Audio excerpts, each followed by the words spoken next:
بسم اللہ الرحمن الرحیم الحمد للہ رب العالمین الرحمن الرحیم مالک یوم الدین والصلاة والسلام على سید الانبیاء والمرسلین وعلى آلہ واصحابہ الصادقین المعلمین المبلغین ومن تبعهم بإحسان إلى يوم الدين أما بعد فأعوذ بالله من الشيطان الرجيم بسم الله الرحمن الرحيم ولا تنازعوا فتفشلوا وتذهب ريحكم واصبروا إن الله مع الصابرين وقال الله سبحانه وتعالى حكاية عن عبده يوسف عليه الصلاة والسلام أأرباب متفرقون خير أم الله الواحد القهار صدق الله العظيم. عن عبد الله بن عمرو بن العاص رضي الله تعالى عنهما قال قال النبي صلى الله تعالى عليه وسلم ألا إن الإيمان حين تقع الفتن بالشام أخرجه الطبراني رحمه الله تعالى وصححه الحاكم النيسابوري رحمه الله تعالى. واجب الاحترام معزز علماء کرام اور میرے معزز دینی بھائیوں، میں نے قرآن مجید میں سے 2 آیتیں پڑھی ہیں اور ایک حدیث پاک پڑھی ہے. سب سے پہلے حدیث پاک کی تشریح کر دوں، پھر قرآن مجید کی جو 2 آیتیں پڑھی ہے اس کی تفسیر کر دوں گا. یہ جو حدیث میں نے پڑھی اس کے راوی حضرت عبداللہ ابن عمرو رضی اللہ تعالی عنہما ہے. فرماتے ہیں حضرت نبی پاک صلی اللہ تعالی علیہ وسلم نے فرمایا کہ جس وقت فتنے ہوں گے یعنی آزمائشیں آئے گی، سخت آزمائشیں آئے گی، تو اس وقت ایمان ملک شام میں ہوگا. کیا مطلب اس حدیث کا؟ حضرت نبی پاک صلی اللہ تعالی علیہ وسلم اس حدیث کے ذریعے اپنی امت کو کیا پیغام دینا چاہتے ہیں؟ اس حدیث میں 2 پیغامات ہیں.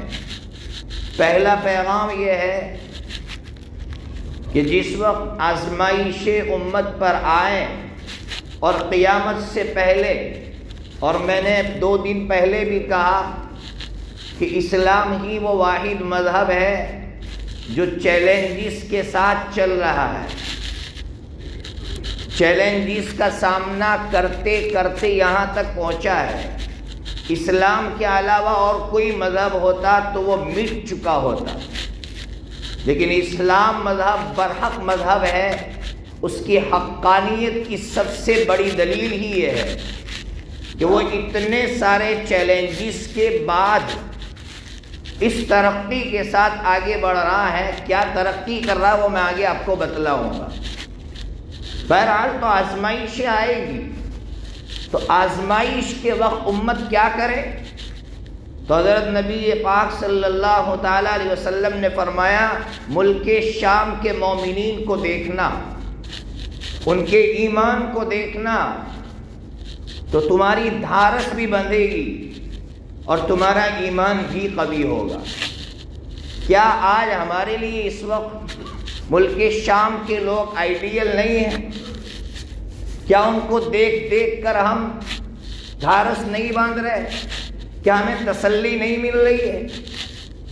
ہمیں سوچنا ہے کہ ملک شام کے مومنین جو کل خوبصورت مکانات میں رہتے تھے، آج خانہ بدوش سے بھی بدتر زندگی گزارنے کے لیے یوں کہیے کہ تیار ہے. لیکن اس کے باوجود اللہ کے فریضے میں سے کسی فریضے میں کوئی فرق نہیں آیا، نہ ان کی نمازوں میں فرق آیا، نہ کسی اور فریضے میں کوئی فرق آیا۔ تو ہمارے لیے پیغام یہ ہے کہ آج اگر مسجد میں اتنا بڑا مجمع ہے تو کل کی فجر میں بھی اتنا بڑا مجمع ہونا چاہیے۔ ایسا نہیں ہے کہ ان پر حالات آئے تو انہوں نے اللہ کو چھوڑ دیا۔ ابھی باقیات کی تفصیل آپ کے سامنے بیان کرنا نہیں چاہتا، اجمالی طور پر میں اور آپ سوچیں کہ کیسے حالات ہیں ان پر، کیسے حالات ہیں۔ محفوظ مکانوں میں ہم بیٹھے ہوئے ہیں، ہم محفوظ چھت کے نیچے بیٹھے ہوئے ہیں، ان کے پاس محفوظ چھتیں نہیں ہیں۔ ہمارے پاس پینے کے لیے پانی ہے، ان کے پاس پینے کے لیے پانی نہیں ہے۔ وضو تو بہت دور کی بات ہے۔ ان کے مجاہدین اپنے مفتیان کرام سے یہ پوچھتے ہیں کہ ہم تیمم کر سکتے ہیں؟ اس لیے کہ ہم زخموں سے چور ہیں، ہمارے پاس پینے کے لیے پانی نہیں ہے تو ہم وضو کیسے کریں؟ لیکن نماز نہیں چھوٹ رہی ہے، زخموں سے چور ہے، پانی نہیں ہے، لیکن ایک نماز بھی قضا نہیں ہو رہی ہے۔ کاش ہم ان سے کچھ سیکھتے اور ہم بھی بستروں سے اٹھتے۔ آج اللہ نے محفوظ چھتوں میں رکھا ہے، اللہ کی اس نعمت کی ہم قدر کرتے اور ہم اللہ کے لیے اپنی نیندوں کو قربان کر کے مسجدوں کا رخ کرتے۔ میں نے کچھ سالوں پہلے یہاں کہا تھا کہ امام بخاری رحمۃ اللہ علیہ پر قربان ہو جائے ہم سب، کہ امام بخاری رحمۃ اللہ علیہ نے باب باندھا، چیپٹر لگایا کہ کس عذر کی وجہ سے آپ جماعت چھوڑ سکتے ہیں۔ تو امام بخاری رحمۃ اللہ علیہ کا کمال دیکھیے، اس چیپٹر کے نیچے حدیث کون سی رائے کہ نبی پاک صلی اللہ تعالیٰ علیہ وسلم مرض الوفات میں 2 صحابہ کے سہارے مسجد نبوی کی طرف جا رہے ہیں، پیر اٹھ نہیں رہے ہیں، پیر گھسٹتے گھسٹتے آپ مسجد نبوی تشریف لے جا رہے ہیں۔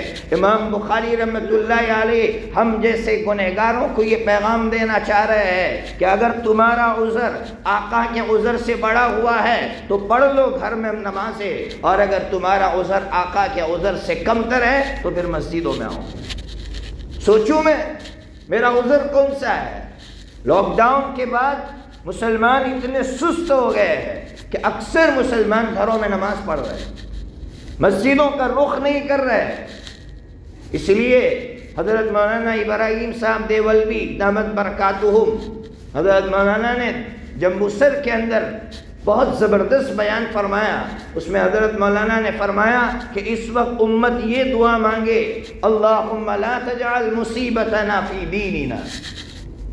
بھائی پڑھ لو ساتھ میں، اللہم لا تجعل مصیبتنا فی دیننا۔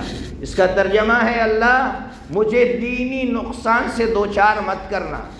دنیاوی نقصان آئے تو آئے، ہم اللہ سے مانگتے نہیں ہیں، لیکن آئے تو آئے، لیکن دینی نقصان سے ہمیں دوچار مت کرنا۔ ایسا نہ ہو کہ کل ہماری نمازوں پر فرق پڑ جائے، کل اللہ کے فریضے میں سے کسی فریضے میں فرق پڑ جائے۔ اس لیے اللہ سے ہم یہ دعا مانگتے رہیں گے تو اللہ ہمیں دینی نقصان سے دوچار نہیں کرے گا۔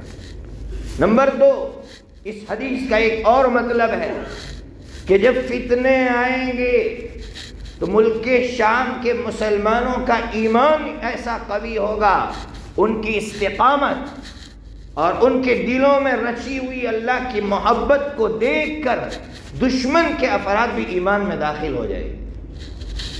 آج دنیا حیران ہے کہ اگر فلسطین میں 33,000 لوگ شہید ہوئے ہیں تو 40,000 لوگوں کو اللہ نے امریکہ اور یورپ سے اٹھایا اور اسلام کے حلقے میں داخل کر دیا۔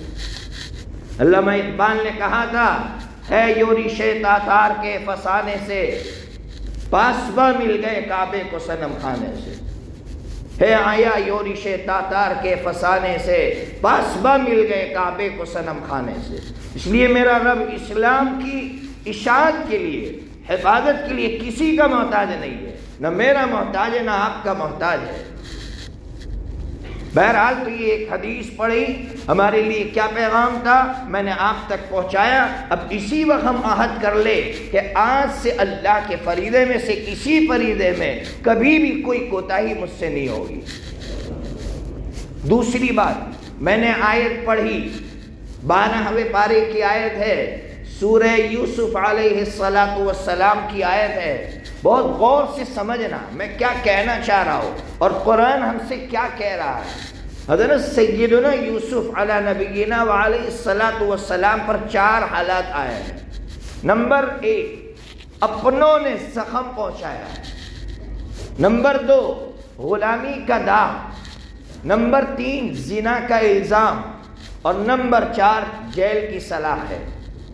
4 حالات حضرت یوسف علیہ السلام پر آئے ہیں۔ دوبارہ دہراتا ہوں۔ نمبر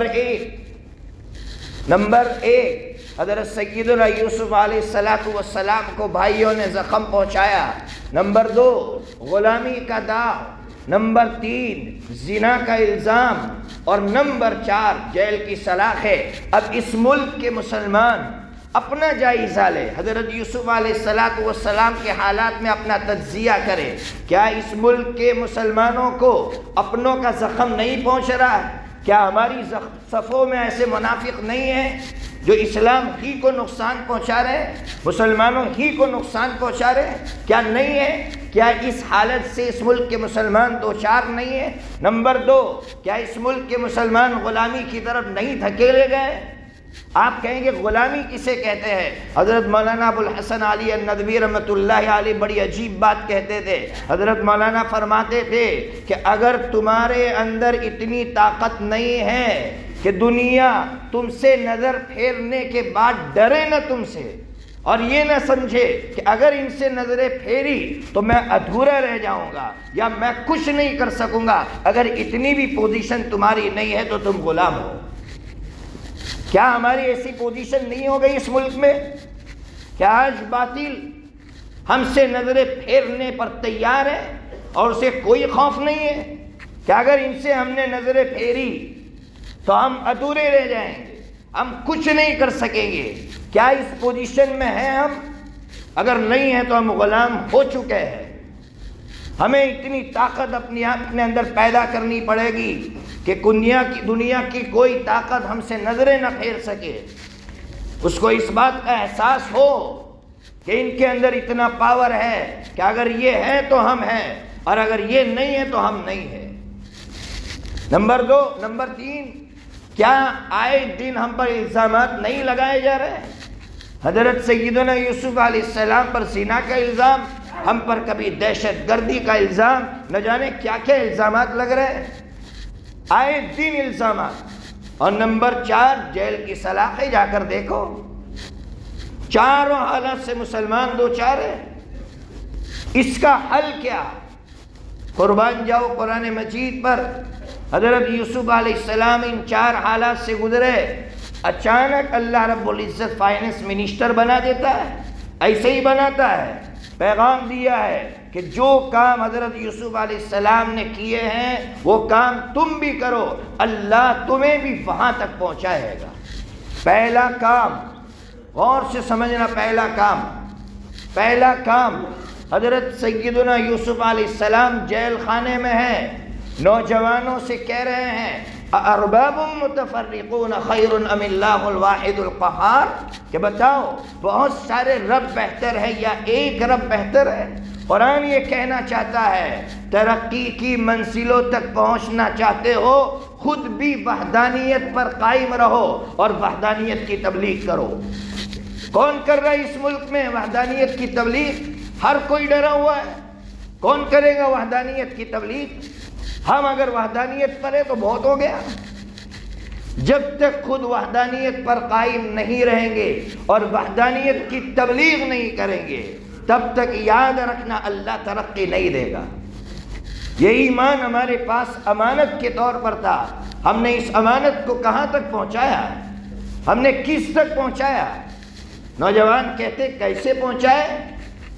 اس وحدانیت کو آگے کیسے پہنچائے؟ ہے ہمارے پاس طریقے، میں آپ کو آگے سناؤں گا۔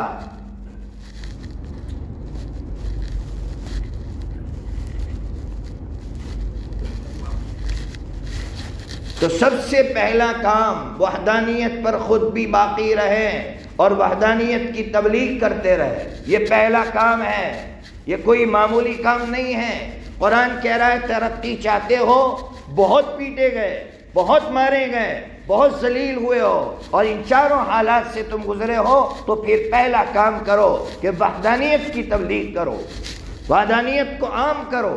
حضرت سیدنا یوسف علیہ السلام جیل خانے میں ہیں، اتنے حالات سے دو چار ہے، پھر بھی کہہ رہے ارباب متفرقون خیر ام اللہ الواحد القہار. یہ پہلا کام. دوسرا کام سمجھیے، اللہ اکبر، قرآن کیسا کلام ہے اللہ کا. حضرت سیدنا یوسف علیہ السلام کے پاس اس زمانے کا سب سے بڑا ہنر تھا. کیا تھا؟ خواب کی تعبیر جانتے تھے. یہ اس زمانے کا سب سے بڑا ہنر تھا. اللہ اپنے بندوں کو یہ میسج دینا چاہتے ہیں کہ اگر تم ترقی چاہتے ہو، کرسی پر آنا چاہتے ہو، اپنے اندر ہنر پیدا کرو، ہنر پیدا کرو. ہوٹلیں بنانے سے کچھ نہیں ہوگا، ڈھابے بنانے سے کچھ نہیں ہوگا. یاد رکھیے، کھانا کوئی ہنر نہیں ہے، کھلانا کوئی ہنر نہیں ہے. اپنے اندر ہنر پیدا کرنا ضروری ہے. اس زمانے کا سب سے بڑا ہنر آپ کے پاس تھا. آپ نے دنیا کو جھکایا.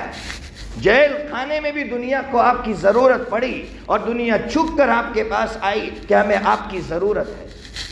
ہم اپنے اندر ایسا ہنر پیدا کریں کہ دنیا جھک کر ہمارے سامنے آئے. ہم کسی کونے میں بیٹھے ہو، لیکن دنیا ہم سے آ کر کہے آؤ ہمیں آپ کی ضرورت ہے.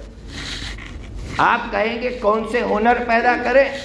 میں نے بہت مطالعہ کیا ہے دنیا کے ہنر کا. الحمدللہ مسجد میں بیٹھ کر اللہ کو سامنے رکھ کر کہہ رہا ہوں، اس وقت دنیا میں 4 ہنر اتنے ضروری ہو گئے ہیں کہ ہم پر لازم ہے کہ ہم اپنے بچوں کو وہ ہنر سکھائیں. نمبر 1 ایگریکلچر، کھیتی باڑی کا ہنر. یہ سب سے بڑا ہنر ہے، اور ماہرین کا کہنا ہے کہ قیامت سے پہلے سارے ہنر ختم ہو جائیں گے. کوئی ہنر باقی رہے گا تو وہ ایگریکلچر باقی رہے گا، کھیتی باڑی کا ہنر باقی رہے گا. آج زمینیں ہماری ہیں، دوسروں کے حوالے. اگر ہمارے پاس ہنر ہوگا، دوسروں کی زمینیں بھی ہمارے پاس ہوگی. کاش کہ کچھ سمجھتے، ہمارے پاس زمینیں ہیں لیکن دوسروں کے پاس ہے. ہماری زمینیں دوسروں کو دی رکھی ہے ہم نے، اس لیے کہ ہمارے بچوں کے پاس فرصت نہیں ہے. آستین چڑھانا نہیں جانتے. بھائی داغ لگ جائیں گے کپڑوں پر داغ لگ جائیں گے. ہمارے نوجوان تو آج اس پوزیشن میں ہو گئے ہیں. کب سکھائیں گے ہم یہ فن اپنے بچوں کو؟ سب سے بڑی طاقت اللہ نے اس وقت ہماری قوم کو دے رکھی ہے کہ زمینیں ہمارے پاس. ہم اپنے بچوں کو جدید اصولوں میں، یہ جو فن سامنے آ رہا ہے ایگریکلچر، جدید اصولوں کے ساتھ آ رہا ہے. میں حیران ہوں جب یہودیت کو پڑھتا ہوں تو یہودی لوگ اپنے بچوں کو یہ فن سب سے زیادہ سکھاتے ہیں، اور یہاں تک سکھاتے ہیں کہ بغیر پانی کے زمین سے غلہ کس طرح نکال سکتے ہو، وہ اپنے بچوں کو یہ سکھا رہے ہیں. اور آج اللہ نے پانی دیا ہے، پھر بھی زمینوں میں سے کیا نکال سکتے ہمیں نہیں معلوم. یہ پہلا فن. نمبر 2 فن تعمیر میں اپنے بچوں کو مہارت دلاؤ. انجینئرنگ کا فن جو ہے بہت بڑا فن ہے اس وقت، اور آگے بھی اس فن کی بہت ضرورت پیش آئے گی. نمبر 3 فن طب، میڈیکل، یہ اس وقت بہت بڑی ضرورت ہے. اور نمبر 4 فوجداری نظام، IAS IPS، اور ہمارے بچے وکیل بنے، ہمارے بچے جج بنے، ہمارے بچے وہاں تک پہنچے. حضرت مولانا عبداللہ صاحب کاپودروی نور اللہ مرقدہ نے آج سے 25 سال پہلے کینیڈا کے اندر آپ نے کہا تھا کہ اے مسلمانوں، میں جہاں بھی گیا ہوں پوسٹ پر یہودیوں کو میں نے پایا ہے، اور آج تم چیخ رہے ہو کہ یہودی ہمیں مار رہے ہیں. انہوں نے 100 سال تک محنت کی ہے اور اپنے بچوں کو وہاں تک پہنچایا ہے. یہ 4 فن ہیں. اس وقت 4 ہنر اپنے بچوں کو سکھاؤ. اور سب سے بڑا ہنر جو میں نے پہلے بتایا کہ اپنے بچوں سے کہو کہ خود وحدانیت پر باقی رہو، اور وحدانیت کی تبلیغ کیسے کر سکتے ہو یہ سیکھو. یہ فن ہے، اس کو سیکھنا پڑے گا. میں جب تک نہیں سیکھوں گا تب تک میں اللہ کی نظر میں مجرم ہوں کہ میں کیا کر رہا ہوں. وحدانیت کو میں نے کہاں تک پہنچایا. میرے ساتھ میرا پارٹنر ہے، 20 سال سے میرے ساتھ کام کر رہا ہے. میں نے اس کو یہ بھی نہیں بتایا کہ اللہ ایک ہے. میں نے اس کو یہ بھی نہیں بتایا کہ اللہ ایک ہے۔ اب بتائیے میں مجرم نہیں ہوں تو کیا ہو، کیا میرا اللہ نہیں پکڑے گا؟ اگر میرا کوئی دوست آپ کے ساتھ کام کر رہا ہو اور میں ایک پوزیشن پر ہوں تو میں شکایت کروں گا، یار تو نے میرا تعارف نہیں کروایا اپنے دوست سے؟ تو اللہ کا تعارف ہم نے اپنے پارٹنروں سے نہیں کروایا۔ تو یہ دوسری چیز جو میں نے بتائی اس آیت کی روشنی میں کہ ہمیں مہارت پیدا کرنی ہوگی، ہنر سیکھنا پڑے گا۔ ہنر سیکھیں گے دنیا ہمارے سامنے جھک کر آئے گی۔ تیسری جو میں نے آیت پڑھی وَلَا تَنَازَعُوا فَتَفْشَلُوا وَتَذْهَبَ رِيحُكُمْ وَاصْبِرُوا، قرآن کہہ رہا ہے آپس میں مت لڑو۔ وَلَا تَنَازَعُوا، مت لڑو آپس میں۔ مسلمانوں یہ زمانہ لڑنے کا نہیں ہے، آپس میں اختلافات کا نہیں ہے۔ ہم آپس میں اختلاف کرتے اختلاف نہیں، جھگڑے کرتے کرتے کمزور ہو چکے ہیں۔ اختلاف الگ چیز ہے، جھگڑے الگ چیز ہے۔ اختلاف کسے کہتے ہیں، جھگڑا کسے کہتے ہیں، دونوں میں فرق ہے۔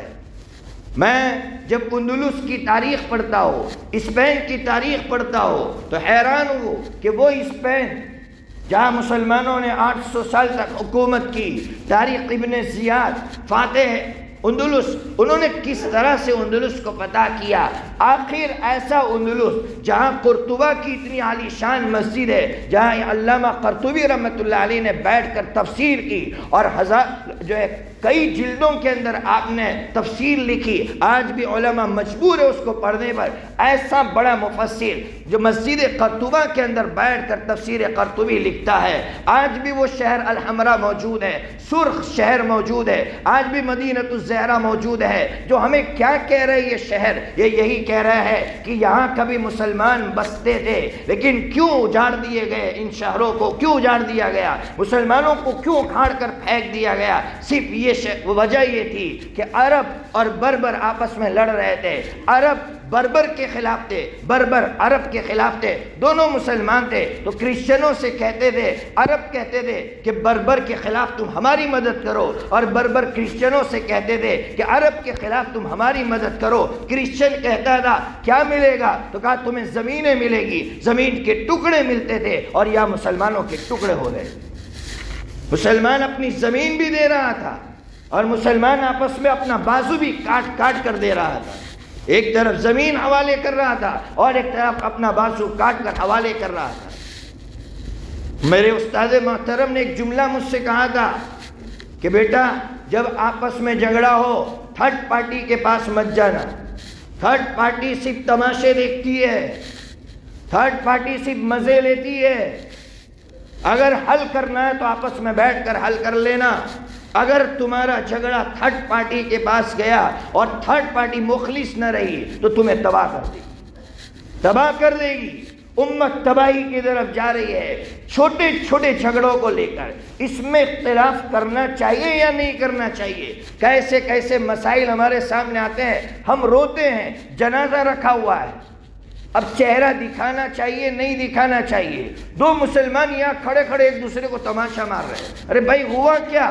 تو کہا یہ کہہ رہا تھا کہ چہرہ دکھانا چاہیے، وہ کہہ رہا تھا چہرہ نہیں دکھانا چاہیے۔ میں نے کہا مفتیان کرام مر گئے کہ تم دونوں مفتی بن کے یہاں جنازہ رکھا ہوا اور تم لڑ رہے ہو؟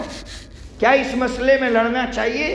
کل ہی ایک صاحب نے مجھ سے کہا کہ مفتی صاحب یہ عیدی تو ایک رسم ہے، ختم ہونا چاہیے۔ میں نے کہا حضرت مفتی سعید احمد صاحب پالمپوری نور اللہ مرقدہ سے کسی نے کہا کہ حضرت یہ رسم ہے، تو حضرت اس رسم کو ختم ہونا چاہیے۔ قربان جاؤ ہمارے اکابرین پر۔ حضرت نے فرمایا اگر یہ رسم مٹ گئی تو رشتہ داری بھی ختم ہو جائے گی، اس لیے بعض رسموں کا باقی رہنا ضروری ہے۔ رسم ہے، جب تک ہم علماء سے رجوع نہیں کریں گے ہم اپنے مسائل کا حل کیسے لائیں گے؟ لڑتے رہیں گے اور کوئی نتیجہ مرتب نہیں ہوگا، اور جو ہم نے تاریخ آپ کے سامنے رکھی یہی تاریخ ہمارے ساتھ دہرائی جائے گی۔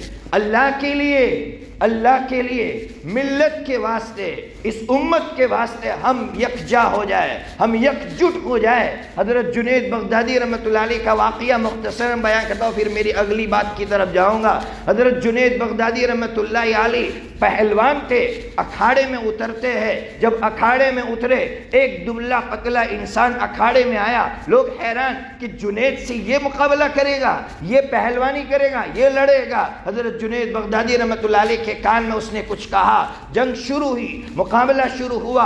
امام جنید بغدادی رحمۃ اللہ علیہ کو اس نے پچھاڑ دیا۔ لوگ سکتے میں آ گئے کہ آج جنید ہار گیا۔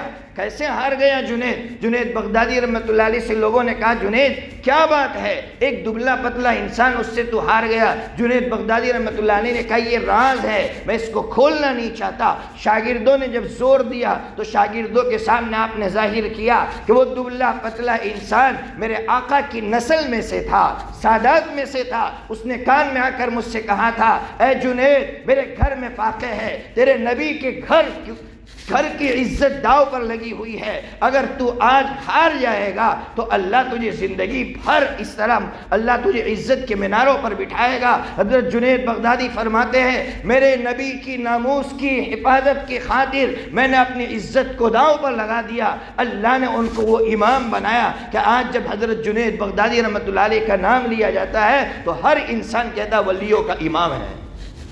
یہ سبق ہے ہمارے لیے کہ اللہ کے لیے، اس امت کے واسطے ہم اپنے مفادات کو پیچھے چھوڑ دیں۔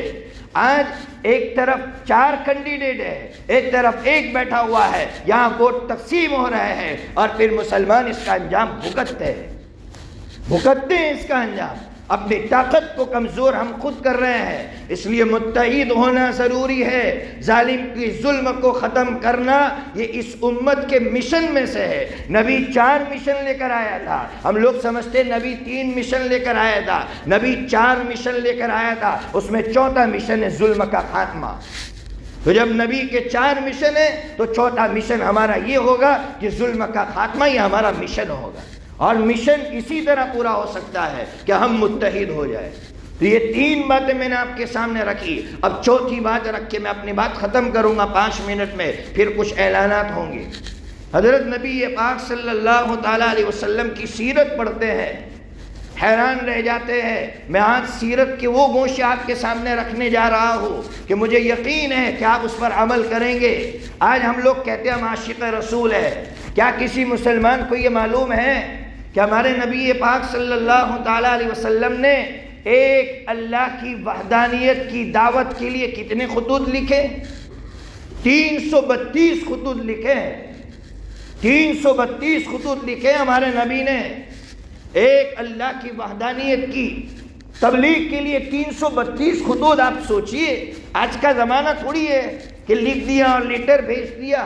اس زمانے میں ایک خط تیار کرنا اور پھر گھوڑ سوار تیار کرنا، پھر ایک ماہر کو تیار کرنا، اس کے بعد ایک خط پہنچتا تھا۔ کیا ہم نے ایک خط بھی اپنے نان مسلم بھائی تک پہنچایا؟ 332 تو بہت دور کی بات ہے، ایک خط پہنچایا؟ تو پھر میں کیسے سیرت پر عمل کر رہا ہوں؟ سیرت سے بہت دور ہوں میں۔ سیرت ہم کس کو سمجھ رہے ہیں؟ میں نے کہا کہ ہم لوگ سیرت سمجھتے ہیں کہ ہمارے نبی کے دانت مبارک ایسے تھے، ہمارے نبی کے بال مبارک ایسے تھے۔ سیرت کا اصل پہلو یہ ہے کہ میرے آقا نے انسانیت کو اللہ تک پہنچانے کے لیے کیا محنت کی ہے۔ دعوت اللہ کے لیے 332 خطوط لکھے۔ نمبر 2، نبی پاک صلی اللہ تعالیٰ علیہ وسلم انسانیت کے لیے ایسے کوڑے 118 مقامات قرآن میں ہیں کہ اللہ کو یہ کہنا پڑا، اے میرے حبیب اتنا مت تڑپ کہ تو اپنی جان دے دے۔ 118 مقامات ہیں، 118 مقامات تقریباً، کم زیادہ ہو سکتے ہیں، 116 بھی نکل سکتے ہیں۔ علماء بیٹھے ہوئے ہیں، قرآن کی آیت سورہ دخان سے اوپر والا صفحہ کبھی کھول کر پڑھنا۔ اللہ کہہ رہا ہے وَقِيلِهِ يَا رَبِّ إِنَّ هَؤُلَاءِ قَوْمٌ لَا يُؤْمِنُونَ۔ کیسی آیت ہے؟ اللہ کہہ رہے محمد کے قول کی قسم، اللہ اکبر. قسم کس بات کی کھائی جاتی ہے؟ پوچھو تو صحیح علماء سے. اللہ کہہ رہے محمد کے قول کی قسم کہ محمد کہہ رہا ہے کہ اللہ یہ لوگ ایمان نہیں لاتے ہیں. کیسا تڑپ رہا ہے محمد کہ اللہ کو یہ کہنا پڑا وَقِيلِهِ يَا رَبِّ إِنَّ هَؤُلَاءِ قَوْمٌ لَا يُؤْمِنُونَ. کتنا تڑپا میں، کتنا تڑپا، کتنا بے چین ہوا. سیرت کے کس گوشے پر میں نے عمل کیا. نمبر 3، نبی پاک صلی اللہ تعالیٰ علیہ وسلم دعا مانگ رہے ہیں. ابو جہل حضرت عمر کے لیے، بتاؤ اس ملک کے ظالموں کے لیے کس نے دعا کی؟ نام لے کر کس نے اس ملک کے ظالموں کے لیے دعا کی؟ ہدایت کی دعا کی. گالیاں بہت دی ہم نے، کیا ان کی ہدایت کے لیے ہم نے دعا کی؟ اگر نہیں کی تو سیرت کی اس گوشے کو ہم پڑھے کہ آقا دعا مانگ رہے ہیں ان کے لیے کہ اللہ، اے اللہ تو عمر کو یا ابو جہل میں سے کسی کو اسلام میں داخل فرما. ہم کبھی دعا مانگتے حضرت نبی پاک صلی اللہ علیہ وسلم کی سیرت پر عمل کرتے. اس لیے سیرت کو سامنے رکھو تاکہ ہمارے اندر یہ جذبہ پیدا ہو کہ میں بھی وحدانیت کی تبلیغ کروں.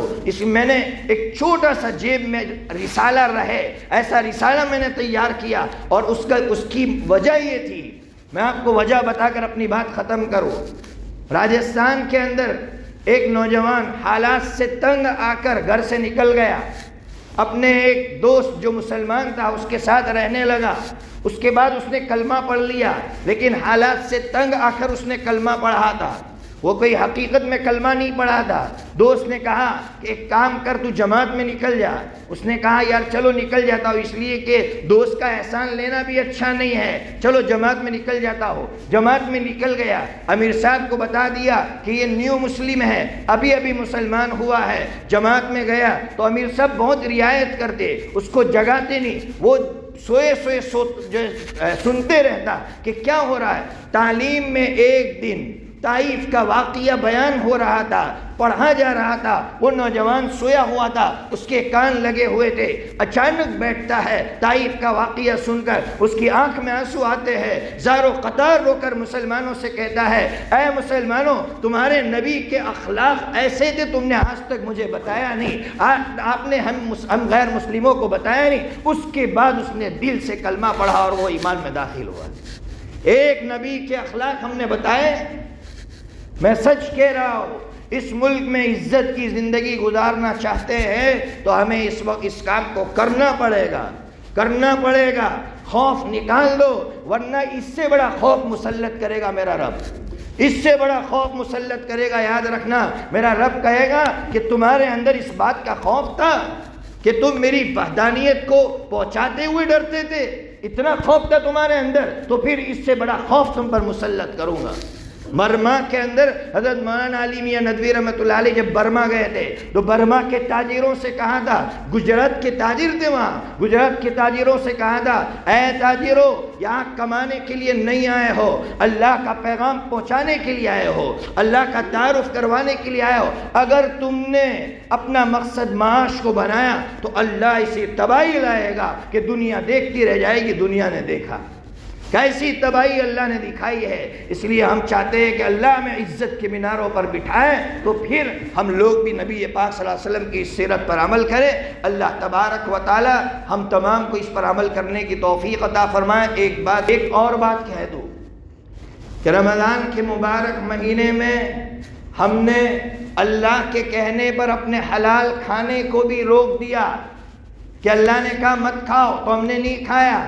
رمضان کے بعد پھر ہمارا ہاتھ حرام لقموں کی طرف جائے تو مجھے سوچنا چاہیے کہ میری یہ عید کیسی عید ہے، میری یہ عید حقیقی عید ہے یا نہیں ہے. کہ رمضان میں تو اللہ کے کہنے پر حلال سے بھی رک گیا تھا، اب رمضان کے بعد کیا بات ہے کہ حرام کی طرف دوڑ رہا ہو، لوگوں کو لوٹنے کی طرف دوڑ رہا ہو. مجھے اپنے آپ میں سوچنا چاہیے.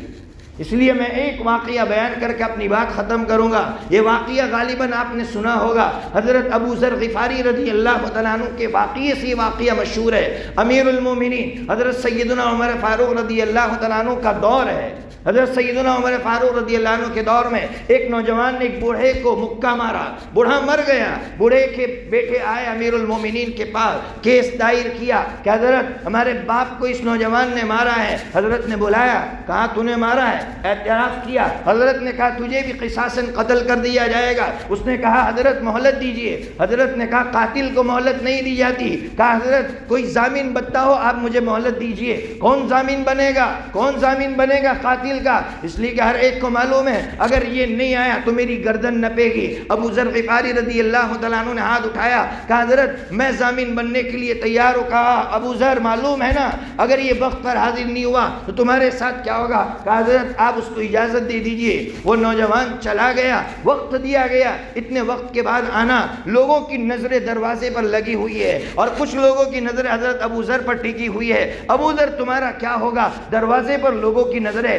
اتنے میں وہ نوجوان ہاپتا کاپتا وہاں مسجد نبوی میں داخل ہوا. حضرت امیر المومنین سیدنا عمر فاروق رضی اللہ تعالیٰ عنہ نے پوچھا کیا بات ہے جوان ہاپتا کانپتا یہاں داخل ہوا؟ اس نوجوان نے یہ کہا کہ میرا باپ جب مر رہا تھا تو میرے باپ نے مجھ سے کہا تھا اے بیٹے یہ تیرا چھوٹا بھائی ہے, تیرا چھوٹا بھائی ہے, اس کو میں پیسہ ابھی نہیں دے سکتا, تو اپنے پاس بطور امانت کے رکھنا اور جب وہ بڑا ہو جائے یہ امانت اس کے حوالے کر دینا. آج میری موت کا فیصلہ ہو گیا تو میں نے یقین کیا کہ اب جب میں مر جاؤں گا امانت لوٹانا ضروری ہے.